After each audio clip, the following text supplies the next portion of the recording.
In a small coastal town nestled among cliffs and forests, there was a beach. One day, a group of young people decided to spend the night there. The evening was warm, and the group of 5 friends, Jack, Emily, Sarah, Mike, and Tom, lit a bonfire on the sand. They laughed, told each other scary stories, and enjoyed the sound of the waves crashing against the shore. The sky was clear, and the stars twinkled brightly above them, creating a serene and almost magical atmosphere. Soon, Jack, always the adventurous one, suggested they go for a swim. The others, caught up in the excitement of the night, agreed, and soon all 5 were splashing in the cold, refreshing water. When they returned to the bonfire, they noticed that their belongings were scattered all over the beach. No one could explain how this happened, as they were sure they had left everything neatly arranged. Their clothes, bags, and even the food they had brought were strewn across the sand. It was as if someone or something had been rummaging through their things while they were in the water. But this was just the beginning of the strange events that would unfold that night. As the night grew darker, the friends settled around the bonfire trying to shake off the eerie feeling that had settled over them. They continued to tell stories, but now their laughter was more subdued, and their eyes kept darting to the shadows beyond the firelight. The wind picked up, causing the flames to flicker and cast dancing shadows on the sand. It was then that Emily heard it. A faint, almost imperceptible whisper carried on the breeze. She strained to listen, but the sound was gone as quickly as it had come. "Did you guys hear that?" Emily asked, her voice trembling slightly. "Hear what?" Mike replied, looking around nervously. "It sounded like whispering," Emily said, her eyes wide with fear. "You're just imagining things," Tom said, trying to sound brave but failing to hide the quiver in his voice. But Emily was not convinced. She had heard something, and it had sounded too real to be just her imagination. She decided to keep it to herself for now, not wanting to scare the others any more than they already were. As the night wore on, the friends began to feel the effects of their long day. One by one, they drifted off to sleep, wrapped in their blankets around the dying bonfire. The beach was quiet now, with only the sound of the waves and the occasional call of a distant seabird breaking the silence. It was around midnight when Emily was jolted awake by a strange noise. She sat up, her heart pounding in her chest, and listened intently. There it was again. The same whispering she had heard earlier, but this time it was louder and more distinct. It seemed to be coming from the direction of the forest that bordered the beach. Emily shook Jack awake, and he groggily opened his eyes. "What is it?" he asked, rubbing his eyes. "Listen," Emily whispered, her voice barely audible. "Do you hear that?" Jack listened for a moment, and then he heard it too. The eerie whispering, like a chorus of voices speaking in hushed tones. He felt a chill run down his spine. "We need to wake the others," Jack said, his voice tense. "Something's not right." They quickly woke Sarah, Mike, and Tom, and the group huddled together, listening to the strange sounds coming from the forest. The whispers seemed to be getting closer, and the friends could feel a growing sense of dread. "We should go check it out," Jack said, trying to sound brave. "Maybe it's just the wind or something." "Are you crazy?" Sarah replied, her voice shaking. "What if it's something dangerous?" "We can't just sit here and do nothing," Jack insisted. "We need to find out what's going on." Reluctantly, the others agreed, and they grabbed their flashlights and headed towards the forest. The trees loomed tall and dark, their branches swaying in the wind. The path was narrow and overgrown, and the friends had to push their way through the underbrush. The further they went, the louder the whispers became. It was as if the forest itself was alive, speaking to them in a language they couldn't understand.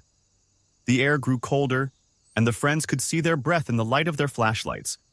After what felt like an eternity, they stumbled upon an old abandoned cabin. The door was ajar, and the whispers were coming from inside.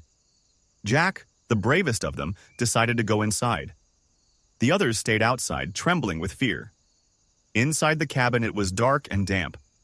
Jack shone his flashlight on the walls and saw that they were covered in strange symbols. In the center of the room stood an old wooden table with a book on it.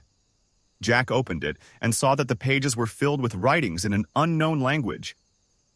Suddenly, he felt someone touch his shoulder. He turned around but saw no one. Meanwhile, outside, The others began to hear footsteps approaching them. They screamed, calling for Jack, but he did not respond. In a panic, they ran back to the beach, hoping that Jack would follow them.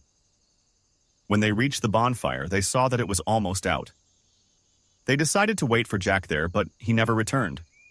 At dawn, they went back to town and told the locals what had happened.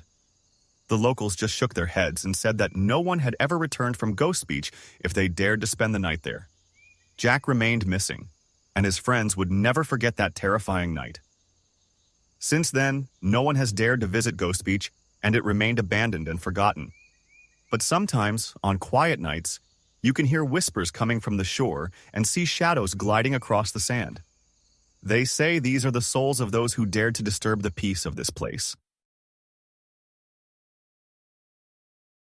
On one of the remote beaches in the United States, known to the locals as Ghost Beach, strange and inexplicable events often occurred. People said that those who ventured there sometimes disappeared without a trace, and no one knew where they went. One day, a young fisherman named Jack decided to spend the night on this beach to investigate the rumors and perhaps catch a rare fish. He set up his tent, lit a campfire, and began preparing dinner. The night was quiet, with only the sound of the waves breaking the silence. Suddenly, Jack heard a strange whisper coming from the water. He walked closer and saw a figure in white emerging from the sea. It was a woman with long black hair that obscured her face. She slowly approached him, and Jack felt a chill envelop him. The woman stopped in front of him and lifted her head. Her eyes were empty, and her face was contorted with pain. She reached out her hand to Jack and whispered, "Help me find peace." At that moment, Jack felt his body paralyzed with fear. He couldn't move. The next morning, the locals found his tent empty. There was no trace of Jack, only his fishing gear lying on the sand. Since then, no one dared to spend the night on that beach, fearing they might encounter the mysterious woman and vanish forever. Jack had always been a skeptic. He didn't believe in ghosts or supernatural phenomena. When he heard the stories about Ghost Beach, he laughed them off as mere folklore. But curiosity got the better of him, and he decided to see for himself what all the fuss was about. He arrived at the beach just before sunset. The sky was painted in hues of orange and pink, and the sea was calm. Jack set up his tent near the water's edge, lit a campfire, and began to prepare his fishing gear. As the sun dipped below the horizon, the beach was bathed in a soft, eerie glow. Jack sat by the fire, listening to the soothing sound of the waves. He felt a sense of peace and tranquility, but that feeling was short-lived. As the night grew darker, the atmosphere changed. The air became colder, and an unsettling silence fell over the beach. Jack tried to shake off the feeling of unease. He told himself it was just his imagination playing tricks on him. But then he heard it. A faint whisper carried by the wind. It was so soft that he almost missed it. He strained his ears, trying to catch the words. "Help me. Find peace." Jack's heart skipped a beat. He looked around, but there was no one in sight. He stood up and walked towards the water, his flashlight cutting through the darkness. The whisper grew louder, more insistent. "Help me. Find peace." Jack's flashlight beam fell on a figure standing in the shallow water. It was a woman, dressed in a white gown, her long black hair flowing around her. She looked up, and Jack saw her face, pale, with hollow eyes that seemed to stare right through him. "Who are you?" Jack called out, his voice trembling. The woman didn't answer. She just stood there, her hand outstretched towards him. Jack felt a cold shiver run down his spine. He wanted to run, but his feet felt rooted to the spot. "Help me. Find peace," the woman whispered again. Jack took a step back, his mind racing. He had heard stories about spirits trapped between worlds, seeking closure. Was this woman one of them? He didn't know what to do. He wanted to help, but he was terrified. "How can I help you?" Jack asked, his voice barely above a whisper. The woman pointed towards the sea. Jack followed her gaze and saw something glinting in the water. He waded in, the cold water lapping at his legs. He reached down and picked up a locket, its chain tangled in seaweed. Jack opened the locket and saw a photograph of a young boy. He looked back at the woman, but she was gone. The beach was silent once more, the only sound the gentle lapping of the waves. Jack felt a sense of urgency. He had to find out who the boy was and what had happened to him. He packed up his gear and headed back to town, the locket clutched tightly in his hand. The next day, Jack visited the local library and began researching the history of Ghost Beach. He discovered that many years ago, a woman named Emily had lost her son in a tragic accident at sea. She had spent the rest of her life searching for him, never giving up hope that he might still be alive. Jack realized that the woman he had seen was Emily's spirit, still searching for her lost son. He knew he had to help her find peace. He returned to the beach that night, the locket in his pocket. As he stood by the water's edge, he called out to Emily. "I found your son's locket," he said. "He's at peace now. You can rest."